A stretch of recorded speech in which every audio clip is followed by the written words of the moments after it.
LearnSmart Pro is an e-learning platform that offers GRC education for IT audit, compliance, and risks for any professional looking for a stable career. All you have to do is sign up and get our membership plan. We have 2 subscriptions, Pro and Pro Plus. After you subscribe, all the courses under the subscription will be added to your profile as you complete them. Visit LearnSmart.pro and subscribe today. All right, everyone. Welcome to another episode of LearnSmartPodcast. We have a special guest today. I'm going to give you the floor to introduce yourself. All right, go ahead. Hi, everyone. My name is Ndiya, and I'm excited to be here. All right, awesome. You don't sound excited. You need the energy. I'm sorry. Yeah, give us another. Give us. All right, go again. Hello, everyone. Happy Saturday. Today's Saturday. Yes. My name is Ndiya, and I am beyond ecstatic to be here. Awesome. That was much better. Thank you so much. We're gonna have some fun today. Have discussions, conversations about life, and your career and work, and every other thing. So, how's life? How have you been? You been good? So, life is good for me. Okay. I had a big change. I don't want to deep dive too much yet. I'm sure you have some questions. Yeah, we have a lot of questions actually. Okay, so I moved from Atlanta to here, so the change, the transition has been really good for me. Okay. I like being in a new area, experiencing new things, so okay. I'm great. So you like new areas. Now you've been here, so it's no longer gonna be new again. What does that mean? You're gonna leave again? No, it's still gonna be new. It's still good. For how long? No, think about it. When you live somewhere for it takes, I think maybe, it could just be me. I think maybe after 5 years, it can feel like, Oh, okay. It's but Texas is so much different than Georgia. You know what I mean? There's Dallas here, there's Houston, there's Texas is so little huge. Places. Yeah, so you can experience a lot, rather in Atlanta, Georgia. Everybody wants to go to Atlanta. Mm-hmm. And there's more to it. Exactly. There's nothing else to do. Is that where you stayed in Atlanta? Oh, you live in the other side.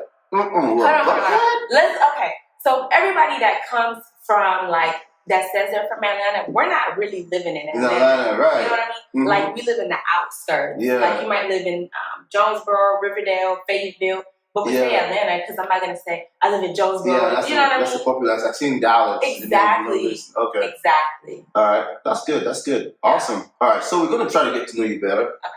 Right, we're gonna deep dive into your early lives a little bit, your early life events. Okay. So did your parents tell you anything about the day you were born, the specific day you were born? Did they tell you anything about that day? Did they tell you this is what happened on that day? Your mom did this. Your mom, I don't know, man. My mom told me a story about the day I was born, how. Yeah. She couldn't really do anything. She couldn't move her legs because, because I was stubborn. Going to the that too. I was going coming from the wrong place. Really? It was. She gave me that story. So what was the story like? And I think I was born in the afternoon or something like that. I don't know, but I think I was born in the afternoon. So did your mom or your dad give you any kind of story about the day that you were actually born? This is what happened this day. Mm-hmm. Okay, that's a good question. I really can't remember. I don't think so. Okay. But obviously not the day I was born, but maybe a baby. I know stories. Okay, you have stories of I can speak on that. Yeah. So that's why the questions are a little different because it has to be a day that you were born. So that's fine. Yeah. That's okay. So do you have any vivid memories? Okay. From when you were growing up? Ooh, yeah, I have a really good memory. All right. So give us what would be one thing that you say, hey, this thing happened at this age on this day. You know how folks have that kind of memory? I don't. Yeah. I lost a lot of memory when I had a little thing when I was growing up. So I lost a lot of memory of my young days. Yeah. So I can't really be that guy to say, oh, when I was 8, I went to this place, that. So do you have any kind of memories like that? Yeah, I have a lot. Just anything, right? Anything interesting? Yeah, anything interesting. When I was pre-K here, I think it's 4. I was in pre-K. Yes, I was in pre-K. And it was like picnic day. Okay. And so my mom, like, she packed. Okay, so obviously both of my parents are Nigerian, born and raised, but I was born here, right? Okay. Raised here. But my parents raised us as if, like, we were in Nigeria. And that's in a good way. Like, our values, what we ate. So I always ate Nigerian food growing up. Okay. And more specifically, like, I'm Igbo, but I'm Yoruba, so, like, we have a lot of, like, special dishes. Yeah, like swallow and stuff. Yeah. Swallow? Like, you know, like, give us an example. What's my favorite food? What's the Otto is one. It's like water yam. I feel like Yoruba people have it. I can't remember what it's called. Yeah, it's like water yam, you drop it inside, like. Yeah, and palm oil and stuff. Yes, with fish. Okay. Uh-huh. So this pre-K was like picnic day, like you bring food that you can share, and then like you don't tell me your parents bought Otto. Let me tell you. No, it wasn't Otto. Oh, okay. So my mom made chin chin, right? Okay, chin chin, Okay. So it was good. Okay. Really good. Mm-hmm. And it's actually kind of messed up when I think about it.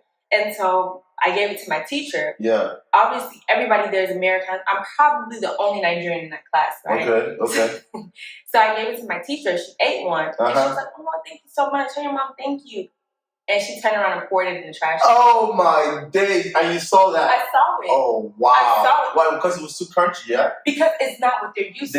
Because chicken can be sweet. Sweet. All it is flour, sugar, butter, cinnamon, nutmeg. Like, you just fry. It's like it's like you fry it. Yeah, but maybe she wasn't used to the texture. Yeah, the texture. Oh, my.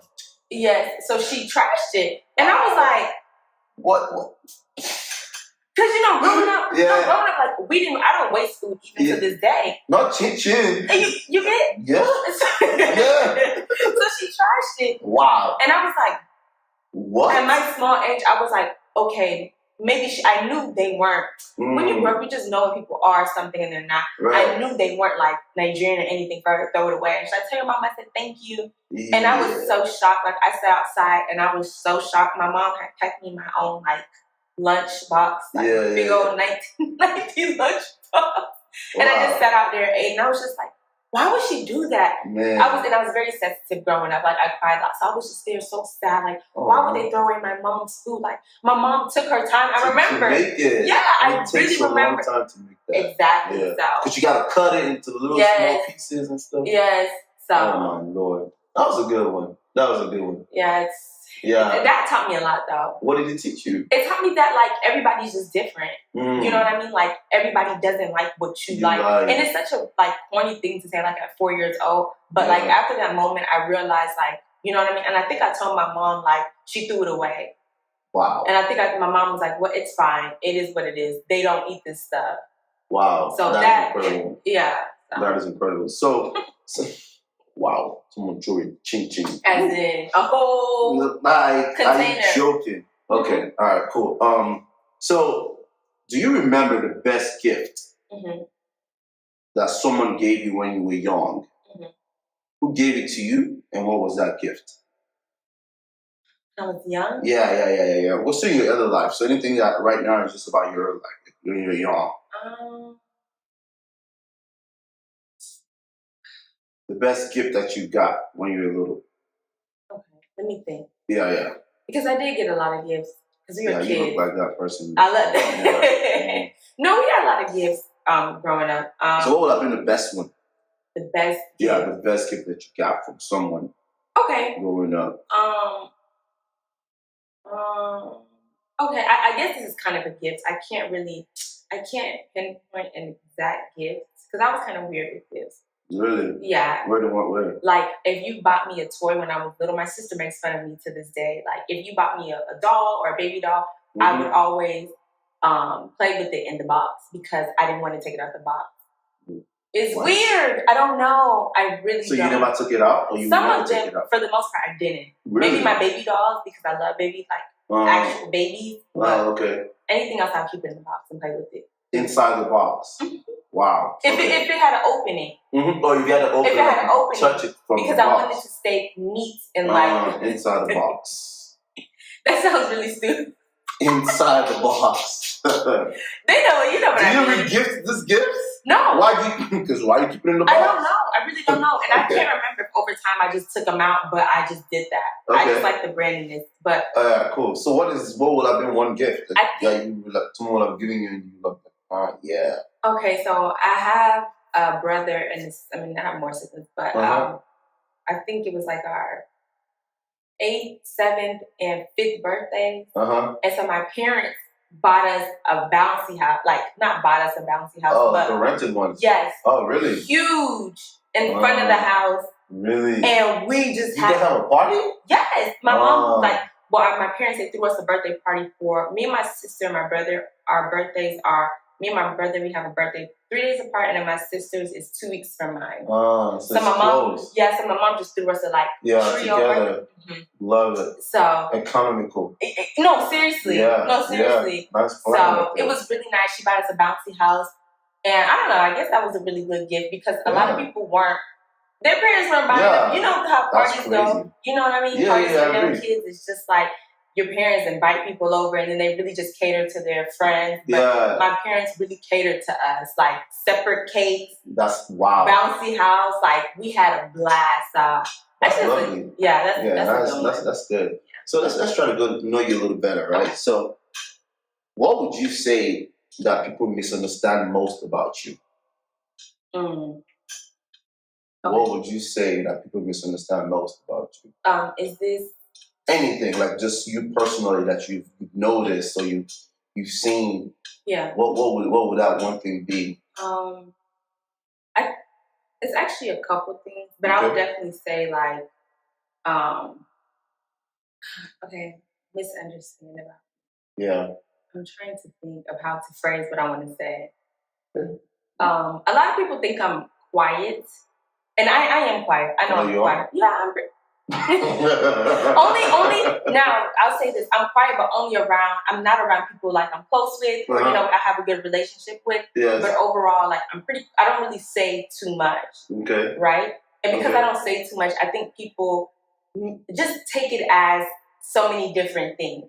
Like, for example, I can definitely say back in middle school, high school, because I talked and stuff, but maybe if I first met you, people didn't really think I had sense. Oh, really? Yeah. Wow. No, seriously. And even elementary school, I was quiet. They didn't think I had sense. But I was a very smart child. Really? Oh, yes. I did 4.0 kind of kid? No, very smart. Mm-hmm. Yeah, math and science was my kind of thing growing up. Really? When I was in elementary school, my teachers used to brag about me. You know what I mean? Wow. Mm-hmm. That's lovely. Yeah, so I think I don't know if I. So how have you changed? How do you change that narrative? Or do you care to at all? I don't actually care at all. Oh, okay. Because at the end of the day, when people see you, they're always gonna say they're gonna just have their the perception. Exactly. Okay. So do I really care that much?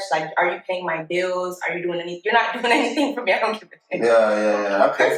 Fair enough. I see that though. I see that 100%. So if you could go back, right, to your 18-year-old self, what would be one advice that you would give your 18-year-old self?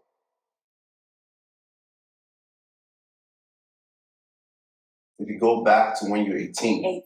Yes. Whatever you know now, what would you want to give advice to that 18-year-old Ndiya and say, hey, this is XYZ. I don't know. I know. This is a good one. Tell us. I don't want this to sound any type of way. Say it. We don't care. Just say it. Okay. All right, cool. Don't stress out about school or even graduating. Get certifications under your belt. That's what I would say. Okay. Is there a reason why you advise your 18-year-old self? Yeah. Honestly, I feel when I really reflect and, to the point I've gotten with my career, school didn't really do anything for me. Wow. I did not pay attention in any of my classes. Okay. I did well in school. Did you pass? Oh, yeah, I passed. I passed all my classes. I think I only made 1 C throughout college. Wow, really? Mm-hmm. Okay. I passed all my classes, but it's I taught myself everything. The teachers would just give you what you need. Yeah, and then you go home and abstract. do you know what I'm saying? So for me, so I was there stressing myself. And then once I left school, I'm in the IT field, obviously, but I really could have just gotten a certification. and then push for internships. Obviously, like maybe some companies look for, you know, you being in school and stuff. Yeah. But These are bachelors. Yeah, exactly. But it's like, if you get certifications, it's almost as equivalent. Yes. I mean, some people might argue that. Yeah. I mean, it's quantifiable though. Yeah, exactly. So it's like, if you're in IT and like it depends where you're going, some jobs specifically need you to have certain, you know, certs. So it's like, damn, you know, you're stressing yourself out in school. I wish I would have gotten like more certs in school, or when I started, like when I was 18. But you know, wrapped up a little bit. Oh yeah, for sure. For sure. I agree with you there. So for you, do you have a morning routine when you wake up in the morning? Okay. Yes. You do? I do actually. Okay. So what's the gist? Okay, so I wake up at 7. Every single day? Monday through Fridays, I wake up at 7. Okay. Every day, Monday through Friday at 6 a.m. I pray. Well, me and my husband, we pray. Okay. And then, you know, so you wake up at 7 a.m. I'm sorry. I wake up at 6 for prayer. Thank you. I was thinking about me actually getting out of bed. Okay. Do our prayer. Do our prayer. And then once that's done or whatever, I'll hop out of bed. And then it depends how I'm feeling. Okay. But typically on a good day. Yeah, like I mean for the most part I do the same thing every day, but I might switch the order. Okay. So the prayer, get out of bed, and then I'll make apple cider vinegar and water. I'll mix it and drink that whole. Apple cider vinegar and water. Okay. Yes. And then why? Why? So it's good for you. Why you look slim? Or is it... I just started doing that. It used to be just tea, like any like chamomile. I hope I'm saying it right, or peppermint tea. Chamomile. Thank you. I can never say it right. Or peppermint tea. But I started reading more about apple cider vinegar, and really it gives you a lot of energy in the morning. Apple cider vinegar and water. Girl, you better go try this. And no, I'm serious. Like you're gonna have a burst of energy the more you do it. Maybe in like. So it's like what's the measurement? So I do like a tablespoon or 2. Apple cider vinegar. It depends on how big my cup is. If it's like a mug, I might do like a big tablespoon and a half, and maybe some warm or cold water. But warm water is good for you, like in the morning. And then I'll drink that, and then I'll have my first meeting at 8 a.m. Okay. And then once my meeting's done, I have a break. Then I'll go make tea.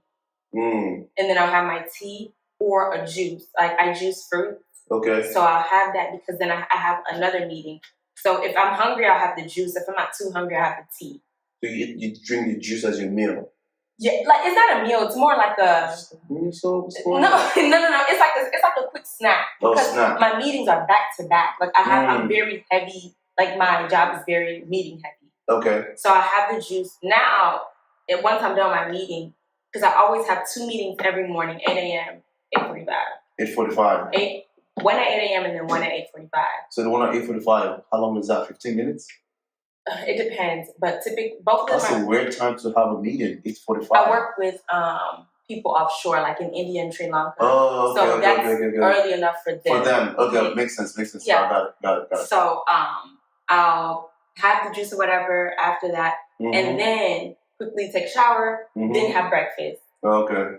And my breakfasts are always I always eat the same thing. What is it? What do you eat? Ezekiel bread, avocado, and egg. Ezekiel bread? Yeah. I never heard of that. Really? It's like sprouted. It's like made out of beans, lentils. What's wrong with you? I have to. Is it good? Yeah, I mean, I like it. I feel like it's an acquired taste. Does your husband like that? He loves it. Oh my, exactly. Ezekiel bread. I don't even sound right. I'm very big on health. Okay. So I don't eat anyhow. Oh, okay. So I eat that. Then go about my day. Okay. What's this morning routine? Yeah. So that's pretty much it. Into my next question. So what time of the day are you most productive? You get the best work done? Oh, from when you start, when you get out of bed at 7 to when you see, okay, you close your laptop and work is done. What time do you get the most work done? It depends. What? It depends on the day. Depends on the day. Because a lot last week, I was so productive after 12 o'clock. Why? Because I work with offshore teams. So because of that, I have to dedicate my morning to them. Okay. Make sure like they have questions, they need anything. I have to do it by like 12 because a lot of them get off by 1. And then, you know, around like 1 is like lunchtime. Yeah. So people that are in the States, they're having their lunch. So it's like, okay, I could kind of just use this to do whatever I need to do. Okay. So if I typically, some people take a break for lunch. It depends how I feel. I mean, I'm at home. So you don't take lunches? I do, but I'll sit and eat while I'm still working. Okay. Yeah, I do that too. Yeah, it's not a big deal for me. So I'll do that, and then I'll say definitely after 12. Afternoon. Okay. Yeah. So this work that you keep saying, what is it? What do you do? Yeah. So I'm a Scrum Master. Oh, you're one of those. I am. I don't know what that means, but I am. So do you describe your work and tell me what you love about it? Okay. It's always hard to explain what a Scrum Master does. I know. I never get it. Nobody gets it. So it's really hard for me to explain. And I hate to use the analogy of a project manager, but I just have to. Is it really a project manager? Not. Exactly. It's really not. So just tell me specifically to you, what do you do? Yeah. And what do you love about the exact thing that you do? Okay. So what I do is basically I work with different teams, like IT teams. It can be any type of team, honestly. It doesn't have to just be IT, I guess. But I work with different teams, and I make sure they're practicing Scrum. What does that mean? Okay, do you know what Agile is? Yes. Okay, so Scrum falls under Agile. Okay. Agile is like a methodology, and then Scrum is a framework. So basically, Scrum is a framework that helps teams better collaborate together and getting their work done. And making sure we're doing things in like an iterative process. So I just think that's the best way. Big grammar there, but okay. And like that just means like you're doing things in like chunks of time. So like my team's working 3-week sprints, and then at the end of a sprint, they need to have something potentially shippable. Shippable. Yeah. Okay, you work for a shipping company? No, I work for a restaurant company. Okay. But that's I can go into a little bit more. So basically, when I came into this company, there's 2 teams. Okay. There's a front end team and there's a back end team. All right. So the front end team is like, you know what Yeah. But no, just for the people who don't. Yeah, front end is basically like if you go on your phone. Let me use a good example. Like if you go on an app to maybe download food, you're looking at the front end, like, you know, the UI, like the user interface. Yeah.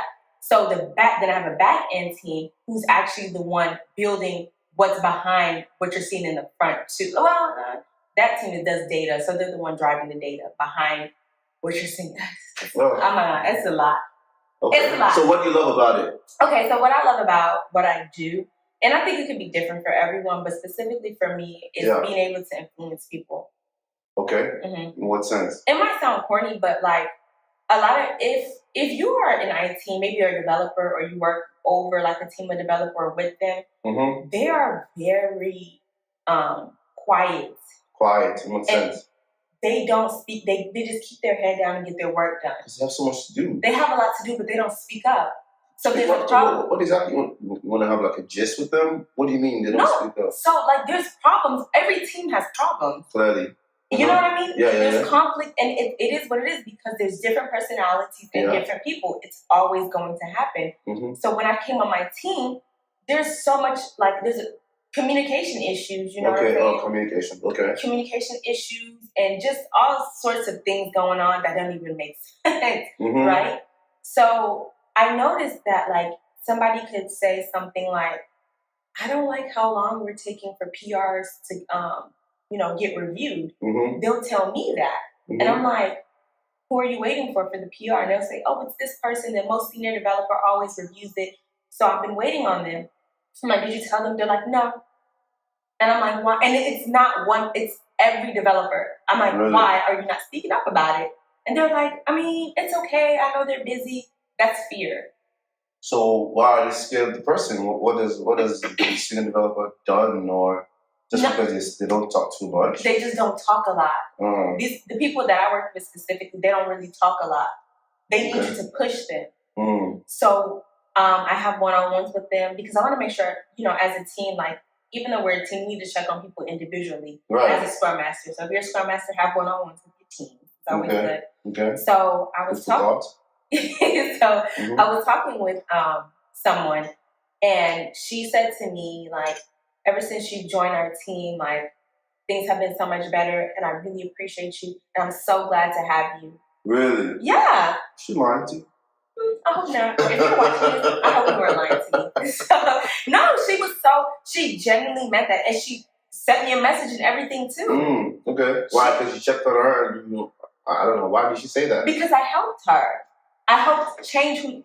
I mean, I didn't help change who she was as a person 100%, but like there would be straight up issues, and she would not speak up on it. Like every team has issues, so if you're not speaking up on it, nobody knows. Right. So she would come to me. I'd be like, "Hey, like, how do you want to go about whatever you just told me? Right. We'll talk through it together." And then like, it's my team is stuck on something. They need new resources or whatever they need. Yeah. I take my time and help them do that as well. Okay. They never had anybody do that for them before. Okay. Do you know what I'm saying? So it's like I inspired her to be more bold, because it's like, why not?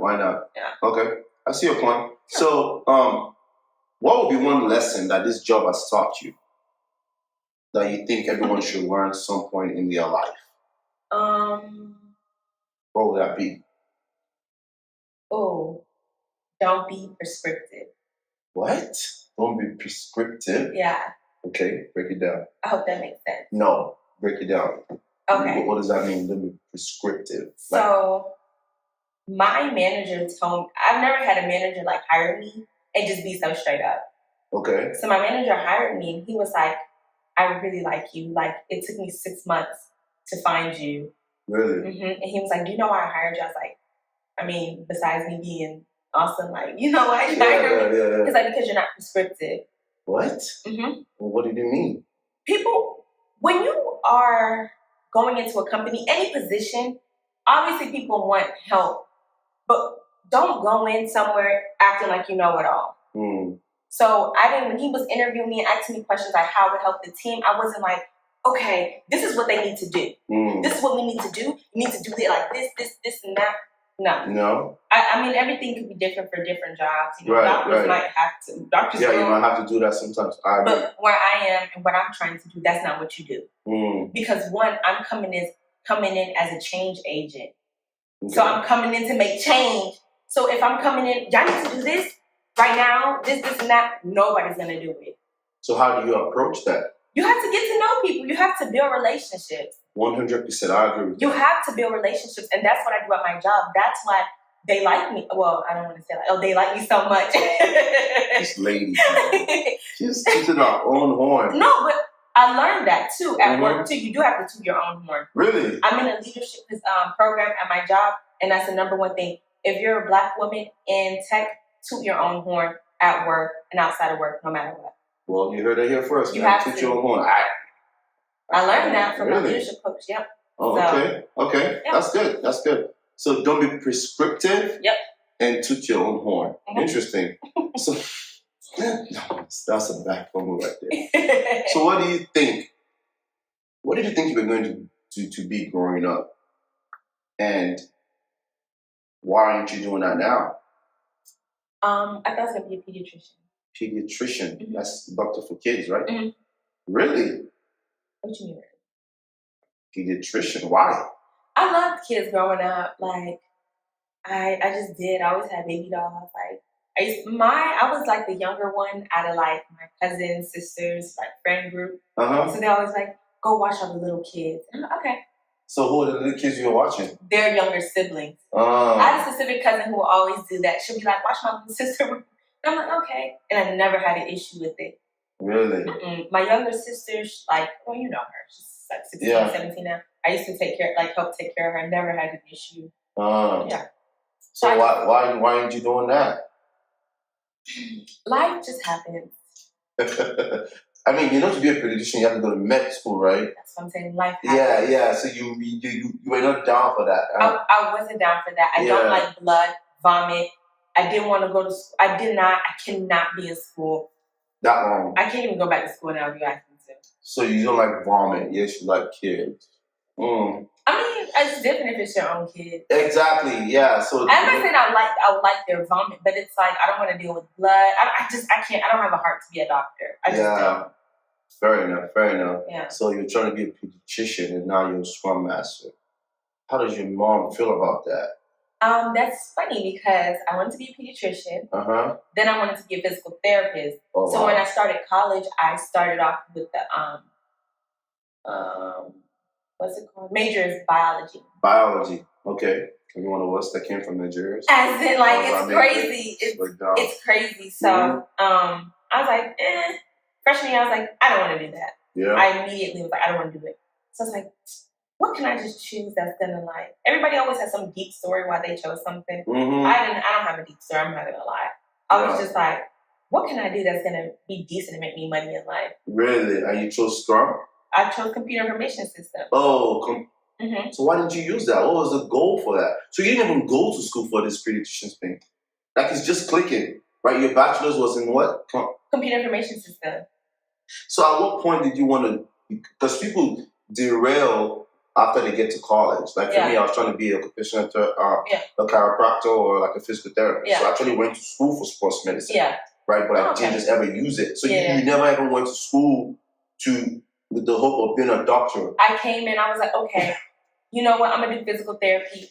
I chose my major as biology. Started meeting people. I should have included that. Started meeting other people that were, sophomores, seniors that were like, yeah, I'm biology. I hate all my classes. All I would hear was the word hate. Really? Hate. And I was like, say no more. I went into my advisor's office. I was like, can we change my major? Wow, and you did that early, like before you started? I think I changed it like freshman. You don't do anything like this first 2 semesters. Yeah. You know what I mean? Electives. Exactly. Yeah. So I went and I changed it, and I was like, let me just do computer information system. Wow. Yeah, I wanted to do computer science because I told you like science and math was like my strong suit. So what is information system? What did they actually teach you? The golden question. So I never heard of a major like that before, actually. You know what they call it though? It's at other places called management information system. Okay, but information system. So what do you break it down? Honestly, I'm not gonna lie to you. I don't know how to break this down. All I know is if you go to school for management information system or computer information system, they give you different tracks. You have cybersecurity, data analytics. What was your track? Data analytics. Okay. And you're not even I took like SQL classes. I took like a Java so coding class. So you can code and stuff? Yeah, I did. And I was coding back then, but after I graduated, did you ever get any job where you were coding? Yeah, I did. Oh yeah, I was coding. Really? I coded for my job I was doing was like a technical analyst job.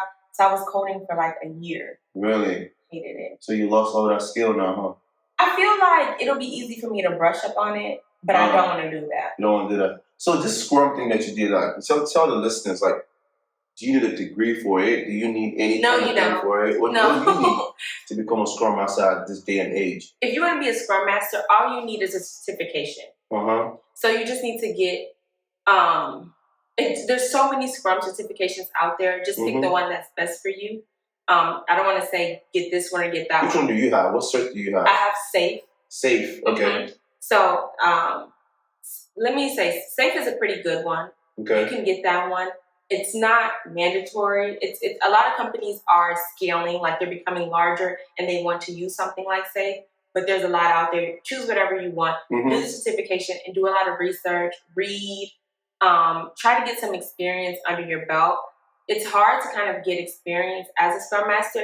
I think a lot of people are saying it's a very competitive market. I think right now it is. That's going to be my next question. Yeah, right now, I hate to say that because I don't want to sound like I'm discouraging anyone. I don't want to. I'm going to encourage you. Like, if you want to be a Scrum Master, go for it. There are a lot of positions, but they want that experience. Right. They're always some companies that are newer, like startups or maybe companies that are just going agile. They don't mind having a Scrum Master with 1 to 2 years of experience, but larger companies that are actually agile and practicing Scrum, they're going to want somebody with 5-7 years under their belt. Right.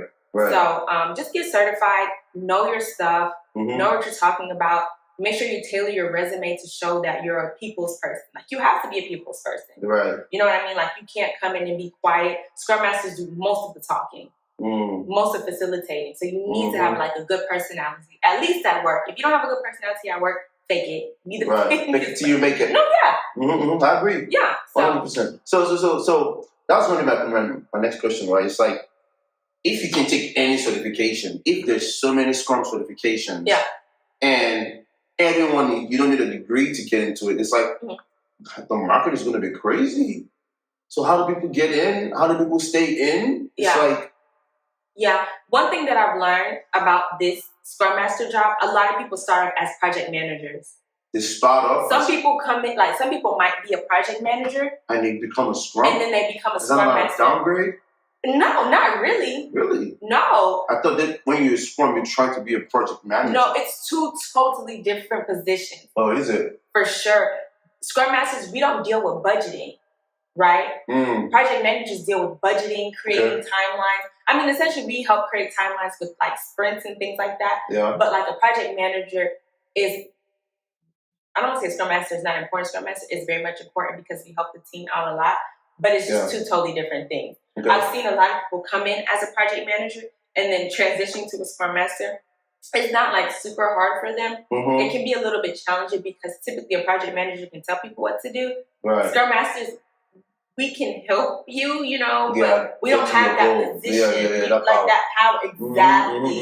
So, yeah. I'm more conversant with project managers, but that's good though. Yeah. So you're going to encourage someone, right? Yeah. What would be the most important lesson you've learned over your career right now? Like you can say, okay, this is what I've learned, and you can pass it across. Yeah. The biggest lesson I've learned. Yeah. Okay. It's a couple. It has to be one. No. It can be a couple. Yeah, it can be a couple. Absolutely. Ask for feedback and be open for feedback.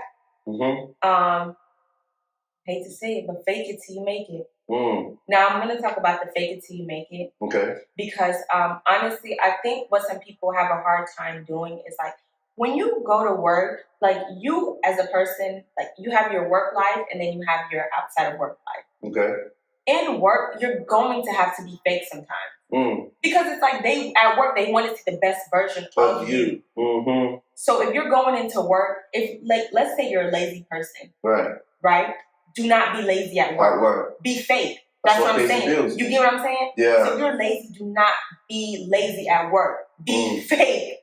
Because you're not going to get anything done. And then they're going to just let you go. And then you have to start from scratch. Okay. And the second one, I hope that makes sense. No, that makes sense. Okay. That makes sense. Yeah, I think people might take that lightly, but I really don't think I work with people that are lazy in real life. And are lazy at work. And they do so good in the interview because they were fake. Why didn't you keep being fake in the job? Wow. So they do good and then they fall short when they start. I literally had to just deal with somebody who came in, did his interview so well. Wow. Worked well. After like a couple months, he started getting lazy. Yeah. And so it's culturally, and that's the reason. The other guest that I had was talking about like interview strategies. That's why I need in my position when I hire people. Yeah. I don't like going into resumes, right? Because people are ready to tell you about their resume. Like they can tell you that without wake them up at night, and then they come in the job and they can't do anything. Exactly. I'm a more situational guy. Like I'm a star interviewer. Like tell me about a situation. Tell me about the task.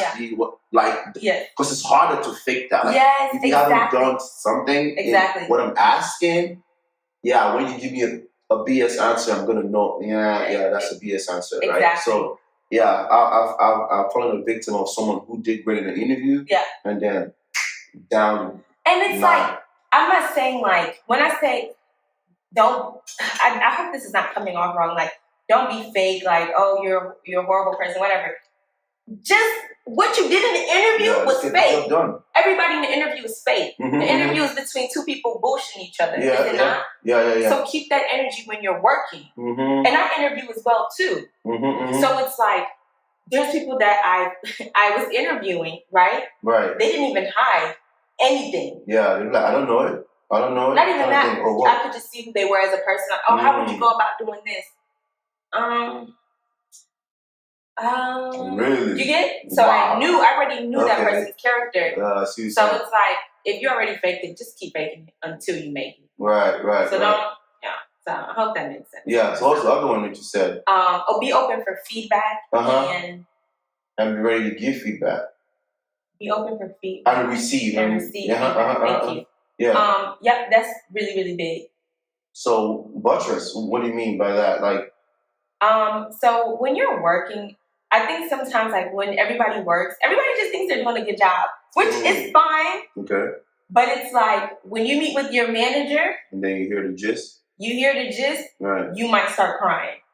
Before anybody tells you anything, get feedback from them. When I have meetings, at the end of a meeting, hey, before everybody hops off, can I just do a quick feedback session for 1 to 2 minutes? Hey, can you give me feedback about how you thought this was presented?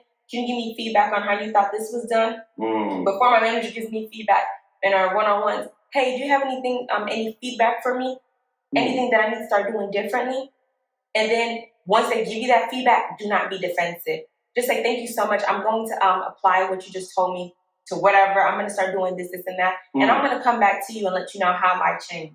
Right. And that'll take you far because it shows that like you're a leader. Like, you know what I mean? Leaders are always open to feedback no matter what. So, and it makes you a better person. Leaders must know how to follow. Right?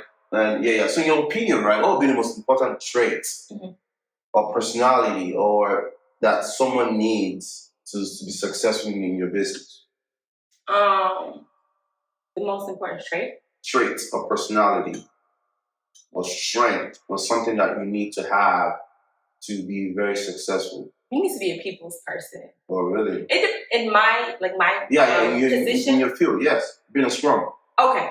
Oh, you need to be a people's person. Oh, really? Yes. You need to be good with talking with people, and relationship management is really, really, really, really, really big. Because I have to work with POs, and like my POs, they know me and I know them. Okay. So when we're coming into our calls and stuff, it's not just work related. They can open up to me about different things. Okay. So with that, it just makes it so much easier to work with people that actually, you know what I mean, that actually like you. So just be a people's person. It makes it more likable for people, and people will speak more highly of you. And they'll start to what's the word when you pick somebody to do something? My mind's going blank. You pick someone to do something with they'll start, what's the word? No idea. When you want somebody to do something, they'll start asking you. Asking you what? If somebody's like, recommend it. Recommend. Oh. Thank you. They'll start recommending you. Recommending you. Okay, so that's what happens to me. They recommend me for a lot of projects. To lead meetings, to start doing different initiatives for the company. Just because they're trusting me, and I build relationships with all different people. Right. So build relationships and be a people's person. Got it. If you want to be a Scrum Master, you have to. Got it. You heard it here. So, in closing, if you could live anywhere in the world, where would it be and why? Anywhere in the world. Does it have to be a specific place? Yeah, specific place, specific country. I don't know. Where would it be? I don't. Okay. So I love heat, water, beautiful like scenery and stuff. I love Jamaica so much. Would you live there? Would I live there? I think I could live in Jamaica. It's so beautiful. It's so hot. I think I could live in Jamaica. And it's so free. Like, if you ever say, I stayed in Jamaica once for like 2 weeks, I believe. Really? Like, I did a tour. Oh, nice. Around Jamaica, whatever. I think it's like Kingston and all different cities, whatever. Okay. It just felt so peaceful to me. Wow. Yeah. So I really, really love Jamaica. I mean, the weather is beautiful. They have their rainy season, but I love places where you just feel free. Okay. You know? Yeah, that's nice. Yeah. So, if you're gonna say who are the 3 most influential people in your life? You get just 3. Okay. One is not. Okay, so I have to say God. God is not. We know. Okay. You know God counts. Yeah. Okay. Yeah. Absolutely. Number one. Number uno. Yeah. Before God. Anything. I like that. Right. Number one. Got it. Two more. Influential. Most influential. What's that most impact in your life? I don't know. You could decipher what influential means to you, but I'll say my parents. I'll give them that. okay. I'll give my parents that. All right. And then I'll count them as that's one. Right. And then I'll say my husband as well. Nice. Yeah, he's helped me a lot to like get to where I am now. So okay. I'll definitely say that. All right, that's good. Shout outs to Dada, shout outs to Mama, shout outs to the husband, shout out to God. I love that. Yeah. So what is your biggest career failure, and what did you learn from it? Don't be shy. We don't judge it. My biggest career failure, like something that you, in your career you thought you was gonna do, or what you wanted to become. I don't know. You tell me. My biggest career failure, like something that this is strictly to your career. Trying to think what my failure was.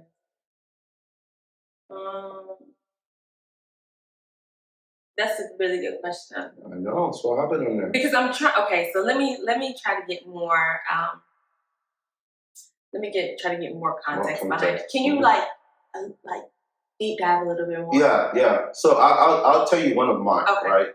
So where I used to work, I work for a telecommunications company, and it was big for me because when I got that role, I already see how I was going to progress in that role from the senior analyst as I got in as, my project manager already told me I was going to go under his wings and, we were going to build something, right? The reason why I see that as a career failure was because I was impatient on the process. Like I had another guest too that told me about trust the process, right? I was impatient with the fact that his pace was not going with my pace. So because of that, I had to look for something else. And after I left that company, I was good. Like more money, everything was good for me. But I just felt like the kind of growth that I could have had on that environment, that company would have been so significant if I was just patient. I see what so you're for saying. me, that was a big failure. And I had to adjust from that going forward to, okay, just because it's not going for you right now, that doesn't mean you should up and leave. Just stay there and, get what you can from there. And then you can move on from that. So that, for me, that was a failure. That's what I learned from it. Okay. Right? So it was really nothing crazy, but it was big for me. I see. I understand now. Okay. That makes sense. That's more clear. I would definitely say... Okay, I guess one of my biggest... I'll use this one. When I first... let me just... This is a disclaimer, like, before I jump into it. Always, like, when you're doing anything, just know, like, you're the best at what you're doing. Don't underestimate yourself or never let anyone place you below what you put yourself as. Like, if you feel like you're 100% and you're talking with somebody and you're trying to get something and they start making you feel like a 40 or 50, down. Always remember, like, you're at 100 and they're just doing that. They're doing it on purpose. They're just trying to, like, push you down. Yeah, exactly. Okay. So when I first started working, I really lowballed myself with my pay. Like, I did that too. No, it's really bad. You know why? Because less than a year, they bumped my pay up so much. Oh, really? They didn't even bump me up. Really? Yeah. I had to go because they said they couldn't give me that much raise internally. Yeah. So they didn't bump me up. They gave me like the regular 5% or whatever it was. Really? Yeah. No, these people... Really? I came in like, can you guys like increase my pay a little bit? They were like, your experience, it's not. And I'm talking so well, and they're kind of making me feel like, okay, you know what? Let me just go for it. Literally less than a year, they bumped my pay all the way up. I should have pushed for it. Because if I would have pushed for it, what I was asking them to give me, I would have gotten that plus more. So when they did go for that push, I would have been making way more money. But guess what? I underestimated myself because they were doing that. Yeah, so I can totally relate. Exactly. So always keep yourself at that 100% and then keep pushing because they really needed people. Yeah, they need people, They needed people to this day they do. So I should have just kept fighting for it because they would have given it to me. Wow. Yeah. Wow, I can relate to that. Yeah. So what's one question that you wish I asked you? And how would you have answered the question? I think you did a pretty good job with questions first off. Okay, thank you. Appreciate that. What question would I wish you asked? Yeah. I'm trying to think. I feel like we touched most things. Okay. We did advice to people, right? Yeah. This is all about advice, just something that people learn from your experience. So that's kind of the bread and butter of this podcast. You should have asked what shouldn't. Okay, this is a good one. I think. Okay. Let me try to phrase it right. I always struggle to. Oh, you better make this good because when you say that's what I should have asked, make it good. Okay. What should you not do when you're going into, when you're starting your career journey? I don't know if you asked that. What should you not do? What should you not do? Okay. How would you answer that? Okay. So, and I think that's a good question. Maybe you can phrase it a little bit different. So, when I say career, once you leave school, what should you not do when looking for a job or starting a career? Okay. So I think this question is really big because when a lot of people come out of college, they're so stuck. Yeah. They're so stuck. They don't know what to do. And they start doing all the wrong thing. And then they stay in the same stuck position for years because, they didn't get advice. Right. So the way I would answer that is, what should you not do? Don't look at what other people are doing. Don't be afraid to change if you went to school for information systems. Yes, exactly. If you went to school for computer information systems, and then you're like, I hated that. I wish I would have gone into nursing. Do it. Right. You do not be afraid to change. Don't try to stick with something just because you did it, because you'll be stuck for life. Don't be afraid. Step outside the box.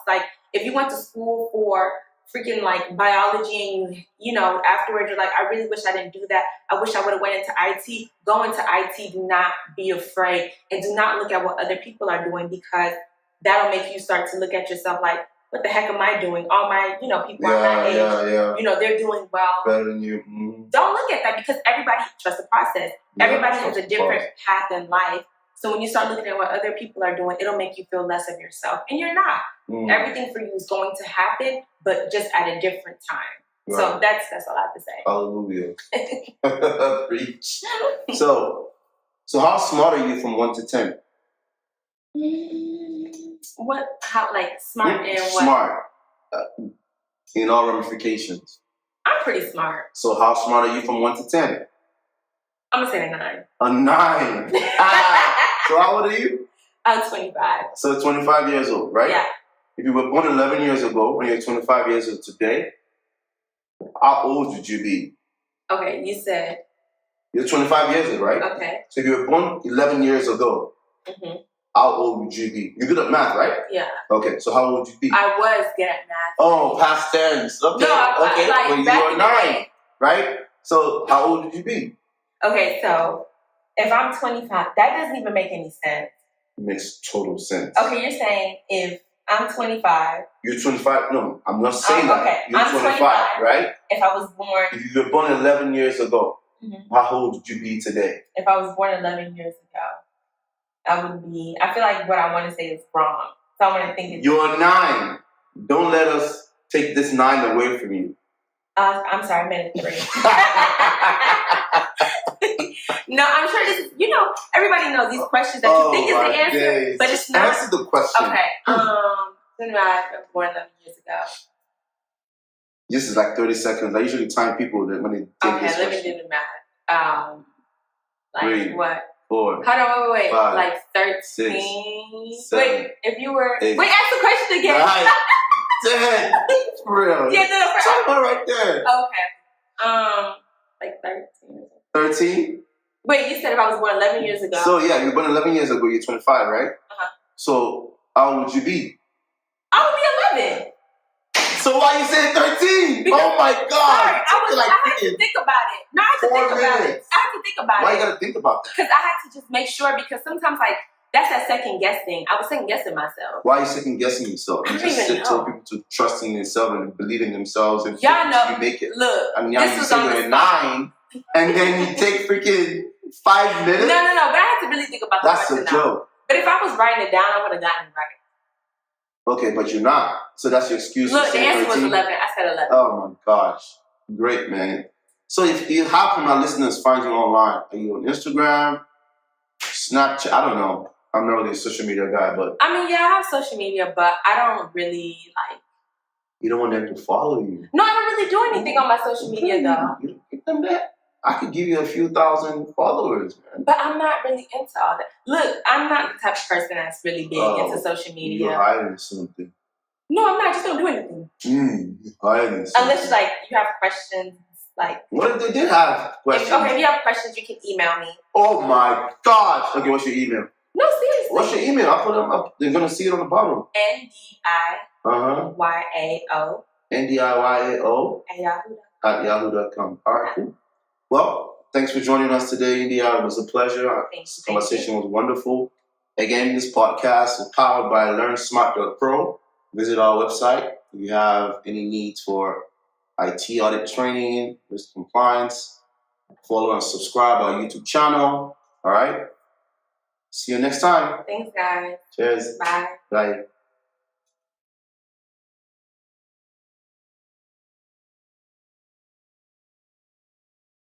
LearnSmart Pro is an e-learning platform that offers GRC education for IT audit, compliance, and risks for any professional looking for a stable career.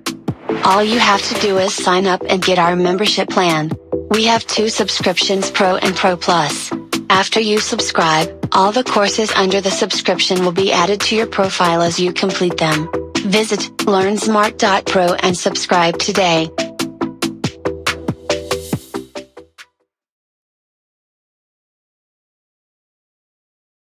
That was good. I hope I was recording.